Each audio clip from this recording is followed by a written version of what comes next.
नमस्कार. आजचा व्हिडिओ संस्थेच्या पुनर्विकासासाठी महाराष्ट्र शासनाने जे काही जी.आर. दिले 4 जुलै 2019 त्या संदर्भात आहे. सध्या अनेक ठिकाणी गृहनिर्माण संस्थांच्या इमारतींच्या पुनर्विकासासाठी समिती सदस्य व सभासद प्रयत्नशील आहेत. संस्थेच्या इमारतींच्या पुनर्विकासासाठी महाराष्ट्र राज्य शासनाने काही सूचना गाईडलाईन्स जी.आर. द्वारे प्रसिद्ध केल्या आहेत. या सूचना गाईडलाईन्स नक्की काय आहेत व त्या पाळणे आवश्यक आहे का, त्या संदर्भात मुंबई उच्च न्यायालयाने देखील काही आदेश दिले आहेत, ते पण आपण पाहूया. दिनांक 4 जुलै 2019च्या जी.आर. मध्ये दिलेल्या काही वैशिष्ट्य गोष्टी. शासन निर्णय क्रमांक 5, संस्थेच्या इमारतीच्या पुनर्विकासासाठी विशेष सर्वसाधारण सभेचे आयोजन करणे. ज्या सहकारी गृहनिर्माण संस्था इमारतींचा पुनर्विकास करावयाचा आहे अशा 1/5 म्हणजे 20% पेक्षा कमी नाही इतक्या सभासदांच्या संख्येने उपविधीनुसार निवडून आलेल्या व कायद्यानुसार गठीत झालेल्या संस्थांचे व्यवस्थापक समितीच्या सचिवांकडे इमारत पुनर्विकासासंबंधीच्या त्यांच्या योजना व सूचनांसह संस्थेच्या इमारतीचा पुनर्विकास करण्याबाबतचे धोरण ठरवण्यासाठी विशेष सर्वसाधारण सभेचे आयोजन करण्याकरिता अर्ज सादर करणे आवश्यक आहे. अर्ज प्राप्त झाल्यावर 8 दिवसात व्यवस्थापन समिती सभेत त्याबाबत नोंद घेऊन 2 महिन्याच्या आत संस्थेच्या सर्व सभासदांची विशेष सर्वसाधारण सभा बोलावतील. किमान 3 वास्तुविशारदांची शासकीय स्थानिक प्राधिकरणाकडील पॅनलवरील प्रकल्प व्यवस्थापन सल्लागार, प्रोजेक्ट मॅनेजमेंट कन्सल्टंट यांच्याकडून दरपत्रक कोटेशन प्राप्त करून घेतील व त्यातून एक तज्ज्ञ व्यक्तीची विशेष सर्वसाधारण सभेत निवड करण्यात येईल. क्रमांक 6, पुनर्विकासाशी संबंधित सर्व प्रकारची माहिती, सर्व सूचना, इतिवृत्त आणि प्रकल्प व्यवस्थापन सल्लागारांचा अहवाल इत्यादी बाबी ठेवण्यात येतील. क्रमांक 7, पुनर्विकासासंदर्भात व्यवस्थापन समिती व विशेष सर्वसाधारण सभा यांच्या सूचना व इतिवृत्तामध्ये होणारे कम्युनिकेशन ईमेलद्वारे व हार्ड कॉपीद्वारे सदर बैठक झाल्याच्या 15 दिवसांच्या आत संबंधित निबंधक कार्यालयास कळवणे आवश्यक राहील. सदर संस्थेने त्याबाबत पोचपावत्या जपून ठेवाव्यात. अनेक वेळा त्यांची जरूरत लागते, म्हणून या पोचपावत्या ऑफिसामध्ये जपून ठेवणे योग्य आहे.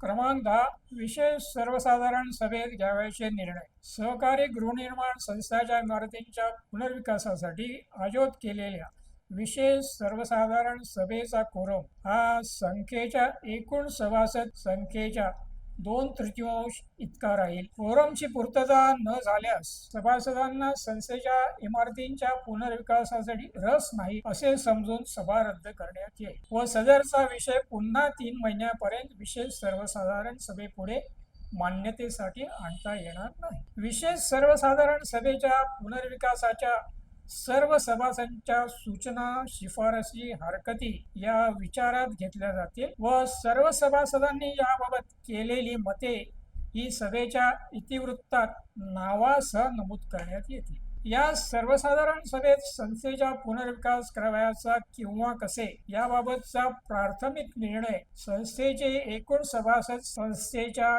किमान 51% पेक्षा कमी नाही इतक्या उपस्थित सभासदांच्या बहुमताने मंजूर करण्यात येईल. सदरच्या निर्णयाकरता संस्थेच्या एकूण सभासद संख्येच्या किमान 51% सभासदांची मान्यता आवश्यक राहील. याकरिता सर्वसाधारण सभेत कोणत्याही अनुपस्थितीत सभासदांची लेखी, तोंडी अथवा कोणत्याही प्रकारची मान्यता, मत, अभिप्राय विचारात घेण्यात येणार नाही. आता हे 51% कसे काउंट करायचे, तर 51% म्हणजे सर्व सभासदांची संख्या असेल त्याच्या 51% असते. कोरमची व्याख्या किंवा किती कोरम पाहिजे हे वेगळं आहे. कोरम सभासदांची संख्या असेल त्याच्या 2/3 पाहिजे. पण म्हणजे एका सोसायटीमध्ये जर 100 सभासद असतील तर कोरम किती लागेल, तर कोरम 66.67 म्हणजे 67 सभासद हे हजर राहिले पाहिजे. आणि संमतीसाठी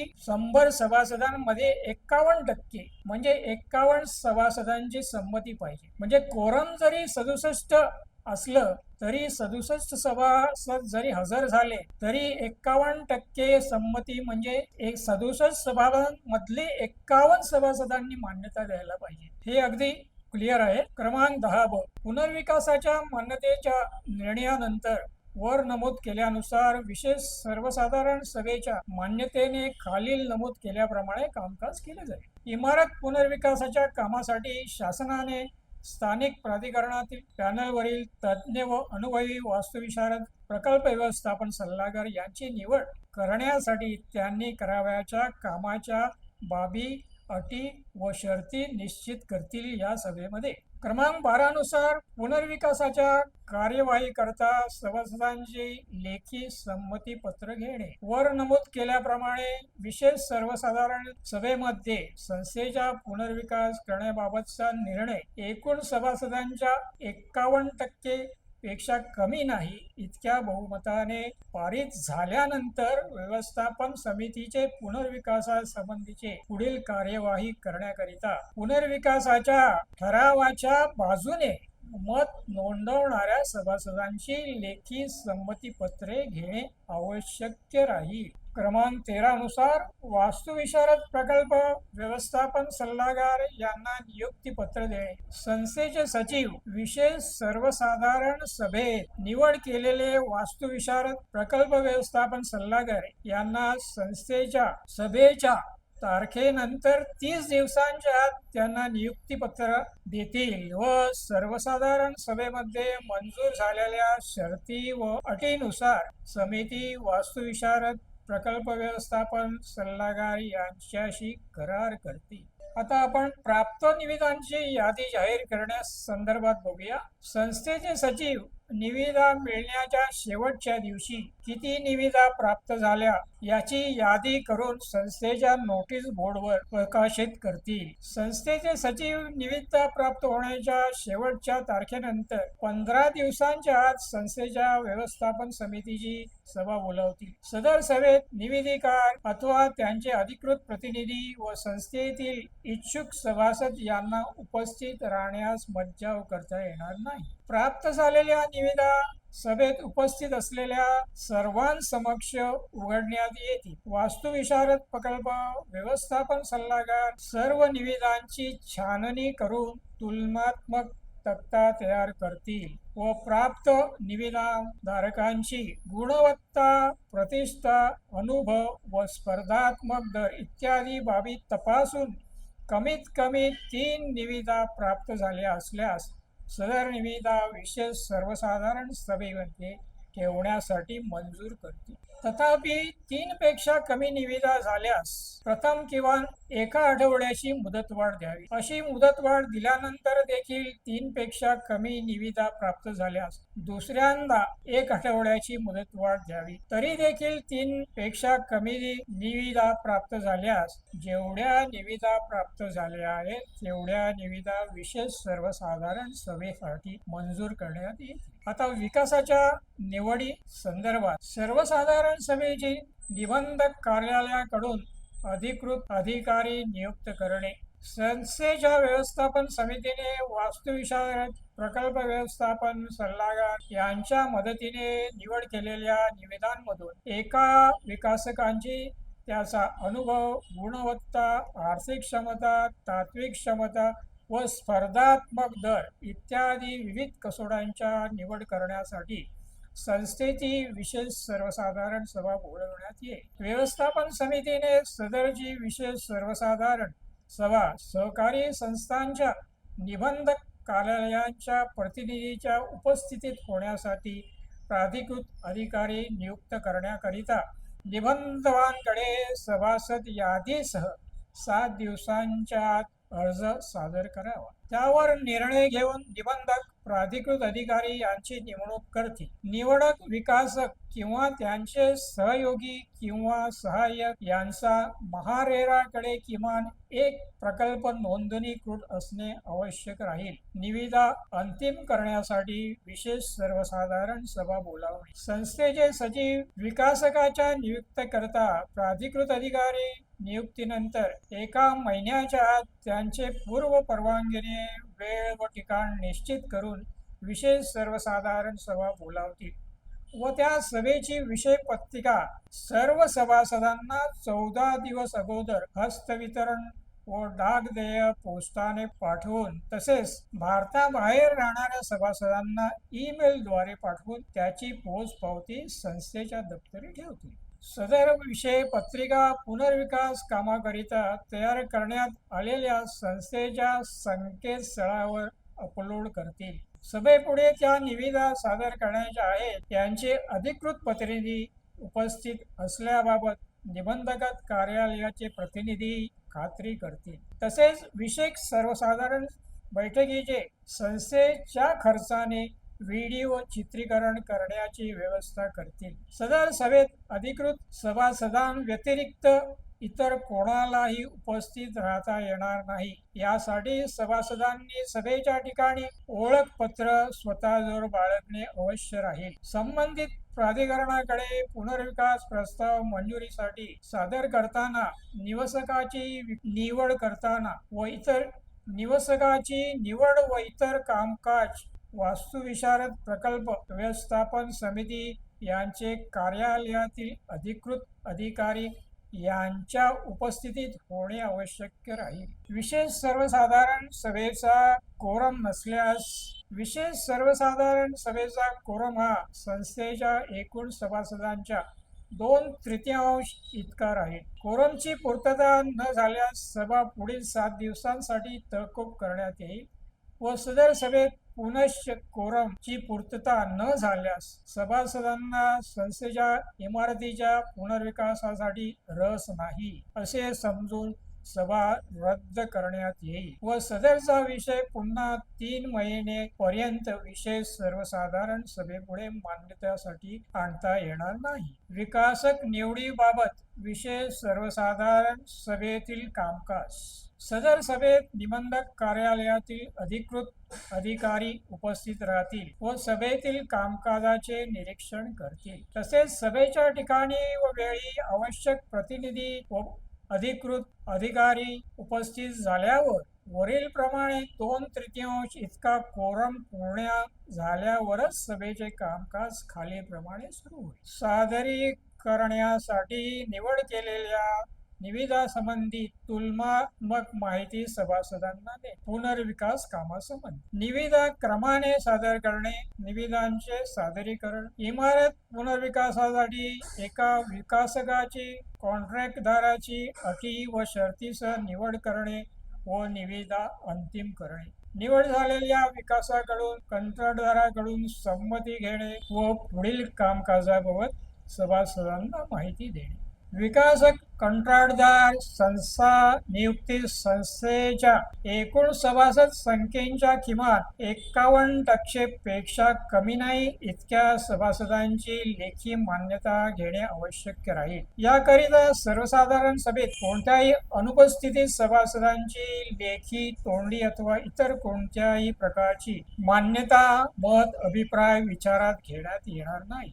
निवड झालेले जे विकासक, कंत्राटदार किंवा त्यांचे प्रतिनिधी सभेसाठी उपस्थित राहणार नाही त्यांची सदर प्रकल्पासाठी संमती आहे असे ग्राह्य करून पुढील कार्यवाही करण्यात येईल. विकासासाठी करावयाचा करारनामा. संस्थेच्या व्यवस्थापन समितीने मंजूर केलेल्या अटी शर्ती अधीन राहून वास्तुविशारद प्रकल्प व्यवस्थापन सल्लागार यांच्या मार्गदर्शनानुसार विकासक कंत्राटदार यांच्या सोबत 3 महिन्यांच्या आत करारनामा करावा. करारनाम्यात संस्थेने नियुक्त वास्तुविशारद प्रकल्प व्यवस्थापन सल्लागार यांनी सुचविल्याप्रमाणे इतर मुद्द्यांसोबत खालील मुद्द्यांचाही समावेश असेल. पुनर्विकास प्रकल्पाच्या आकारनामानुसार पहिल्या पायाभरणी उभारणी प्रमाणपत्राच्या तारखेपासून संस्थेच्या पुनर्विकासाचा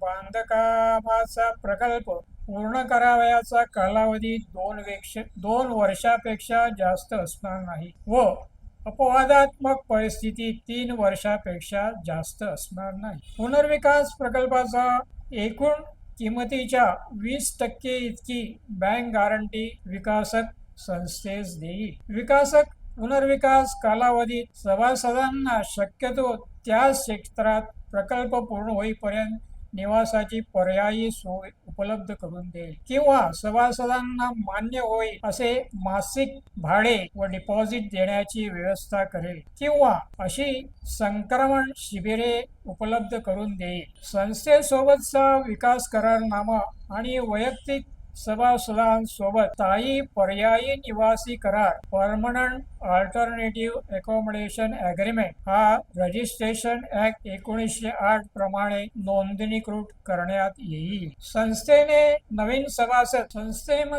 नवीन सभासद हे पुनर्विकास प्रकल्प पूर्ण झाल्यावर संस्थेच्या सर्वसाधारण सभेच्या मान्यतेनेच घेण्यात येतील. करारनाम्यात real estate regulation and development act 2016 नुसार देय कार्पेट एरियाचा स्पष्ट उल्लेख असावा. विकासकांस दिलेले विकास हक्क हे अहस्तांतरणीय असतील. All the rights given to the builder are non transferable. इमारत पुनर्विकासासाठी सर्व कायदेशीर मान्यता मिळाल्यानंतरच आणि वैयक्तिक सभासदांसोबतच्या स्थायी पर्यायी निवासी करार परमनंट अल्टरनेटिव्ह अकोमोडेशन ॲग्रीमेंट नोंदणीकृत झाल्यानंतरच गाळेधारक सभासद गाळे रिकामे करतील. ज्यांच्या ताब्यात सदनिक आहेत त्यांचे हक्क अबाधित राहतील. पुनर्विकास कामात कोणताही वाद निर्माण झाल्यास तो अधिनियमातील कलम 91 section 91 of Maharashtra cooperative societies act 1960 अन्वये सोडविण्याची तरतूद सदर वास्तुविशारद कंत्राटदार आणि संस्थेमधील करार पत्रामध्ये असणे आवश्यक आहे.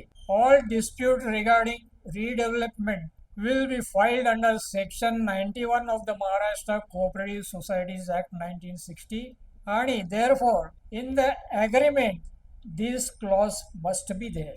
भोगावटा प्रमाणपत्र ऑक्युपेशन सर्टिफिकेट मिळाल्यावर पुनर्विकसित इमारतीतील सदनिकांचे वाटप करताना शक्य तेथे सध्याच्या स्थितीनुसार मजल्यांच्या क्रमाने वाटप करण्यात यावे व सोडत पद्धतीने सदनिका वितरण करणे आवश्यक झाल्यास इमारत पूर्ण झाल्यानंतर विकासकाने सदनिकांच्या सोडतीची व्यवस्था करावी व त्यावेळी निबंधकांच्या प्रतिनिधींच्या उपस्थितीत सोडतीने सदनिकांचे वितरण करावे व त्यांचे व्हिडिओ चित्रीकरण करावे. संस्थेचा कोणीही समिती सदस्य किंवा पदाधिकारी विकासक किंवा त्याच्या कोणीही नातेवाईक नसावा. महानगरपालिका सक्षम प्राधिकरणाने मंजूर केलेल्या बांधकामाचे नकाशे परत सर्वसाधारण सभेपुढे माहितीसाठी सादर केले पाहिजे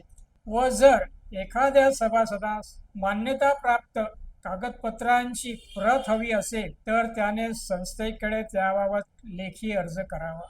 योग्य ती फी आकारून माहिती पुरवणे व्यवस्थापक समितीवर बंधनकारक राहील. तर वरील दिलेले दिनांक 4 जुलै 2019 मधील शासनाने दिलेले काही शासन निर्णय आहेत. जरी खाली दिलेल्या मुंबई उच्च न्यायालयाच्या निकालानुसार 4 जुलै 2019 शासकीय ठराव हे केवळ मार्गदर्शक स्वरूपाचे असतील तरी व्यापक मार्गदर्शक तत्वे निश्चित करणे हा या अधिसूचनेचा उद्देश असला तरी त्यामधील अनेक गोष्टी बंधनकारक स्वरूपाच्या देखील आहेत. आता आपण मुंबई उच्च न्यायालयाने इमारतींच्या पुनर्विकासासंबंधी दिलेल्या निर्णयांचे काही वैशिष्ट्य बघूया. या संदर्भात एक रीट याचिका आहे. रीट याचिका एल क्रमांक 7536/2025. कोरम माननीय न्यायाधीश सुमन श्याम व माननीय न्यायाधीश मंजुषा देशपांडे घोषित करण्याची तारीख आहे 6 ऑक्टोबर 2025. आता या याचिका संबंधित अगदी मोजक्या गोष्टी. ही याचिका एका गोरेगावमध्ये राहणाऱ्या एका सभासदांनी सादर केली होती. त्या सभासदाचे असे म्हणणं होतं की संस्थेने बिल्डर अपॉइंट करताना शासनाने दिलेली काही 2019ची आदेश पाळले नाही. ही याचिका एक क्लस्टर रिडेव्हलपमेंटच्या संदर्भात होती. म्हणजे एक बिल्डिंग त्याच्याबरोबर आणखीन 3 बिल्डिंग होत्या. या मिळून एकंदर 4 बिल्डिंगचं रिडेव्हलपमेंट करायचं होतं आणि एकूण 4 बिल्डिंग मध्ये 391 सभासद होते. 323 सभासदांनी मान्यता दिली. हे थोडक्यात या याचिकेबद्दल आहे. पण या याचिकेमधून काही निर्णय आहेत, ते निर्णय बघूया आपण. ते फार महत्वाचे आहे आणि हा व्हिडिओ शेवटपर्यंत बघाल तर त्या सगळ्या गोष्टी आपल्या लक्षात येतील. आता आपण निर्णयाचा परिच्छेद क्रमांक 25 बघूया. दिनांक 4 जुलै 2019ची अधिसूचना 2009 मध्ये महाराष्ट्र नागरिक सेवा कायद्याच्या MSC ऍक्ट कलम 79 अंतर्गत सरकारने जारी केलेल्या धोरणासारखाच आहे, ज्यात 2019 मध्ये काही बदलांसह सुधारणा करण्यात आली आहे. त्यामुळे वस्तुतः या न्यायालयाने महाराष्ट्र नागरिक सेवा कायद्याच्या कलम 79 अंतर्गत जारी केलेल्या निदर्शनावर आणि त्यांच्या बंधनकारक स्वरूपावर विचार केला आहे.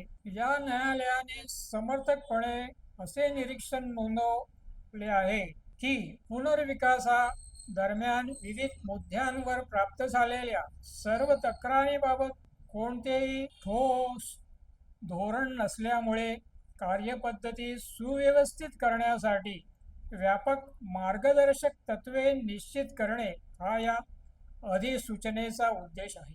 आता निर्णयाचा परिच्छेद क्रमांक 26 बघूया. या न्यायालयाने 2016 मध्ये घेतलेल्या वरील भूमिकेचे त्यानंतरच्या विविध निर्णयांमध्ये अनुसरण करण्यात आले आहे, ज्यामध्ये हरीश अरोरा आणि इतर विरुद्ध सहकारी संस्थांचे निबंधक आणि इतर यांच्या प्रकरणातील एका निर्णयाचा समावेश आहे, ज्यातील सदर निर्णयाचा परिच्छेद क्रमांक 47 पुढील प्रमाणे आहे. या सातत्यपूर्ण न्यायालयीन भूमिकेच्या पार्श्वभूमीवर मी असे मानतो की 4 जुलै 2019चा शासकीय ठराव हा केवळ मार्गदर्शक स्वरूपाचा आहे. एक निष्पक्ष आणि पारदर्शक पुनर्विकास प्रक्रिया सुनिश्चित करण्यासाठी त्याच्या मार्गदर्शक तत्वांचे पालन करणे अपेक्षित आहे. तथापि प्रत्येक विचलन किंवा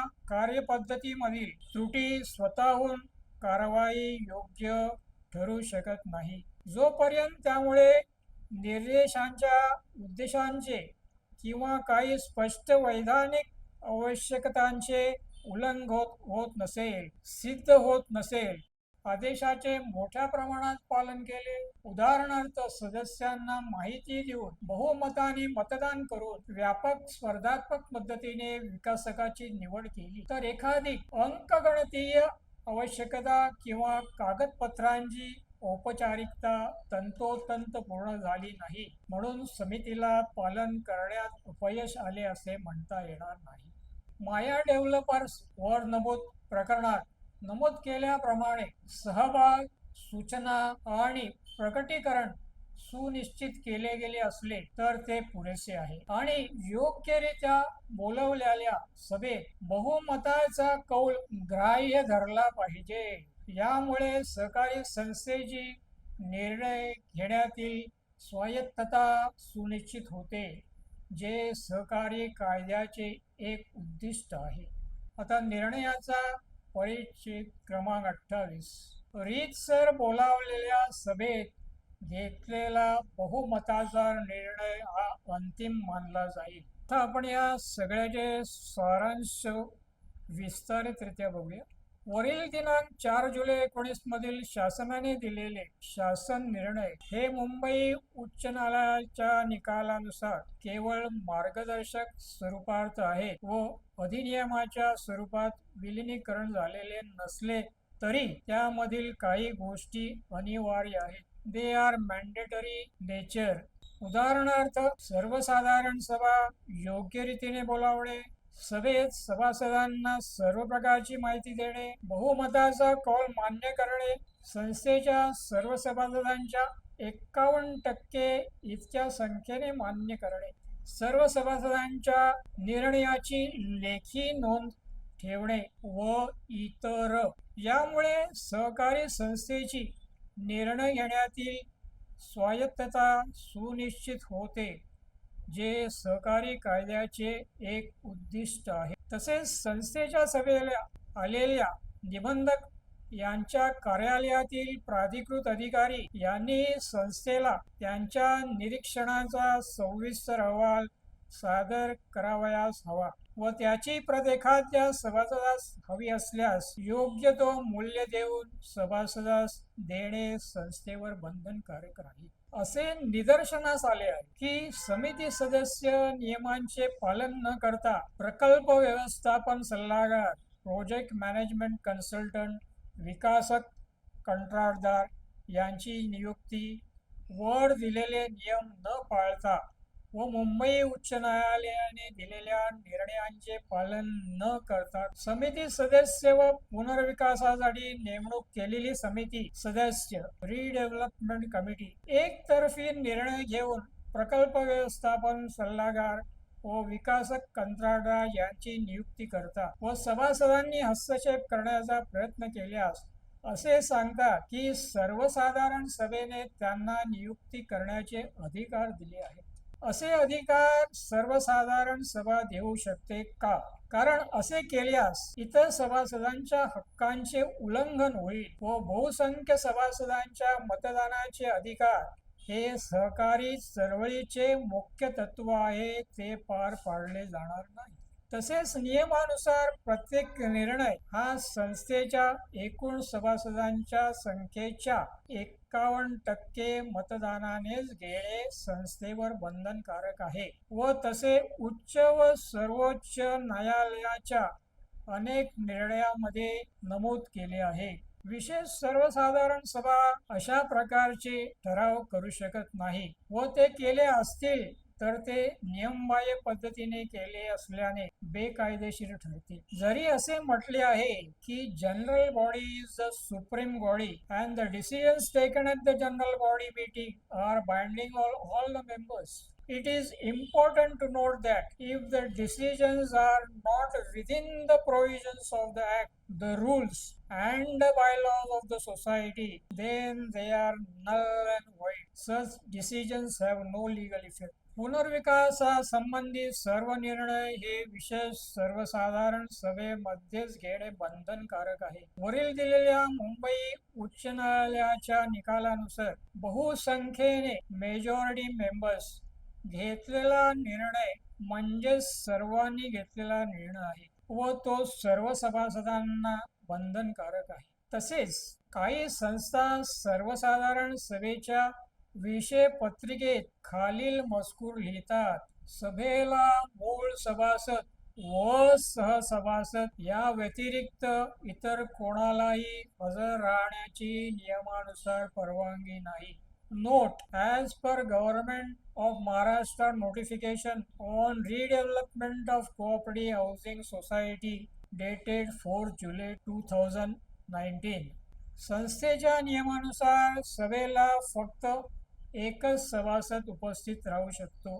तसेच शासनाने दिलेल्या 4 जुलै 2019च्या आदर्श निर्णयामध्ये कुठेही मूळ सभासद व सहसभासद यांना सभेला उपस्थित राहण्याची परवानगी दिलेली नाही.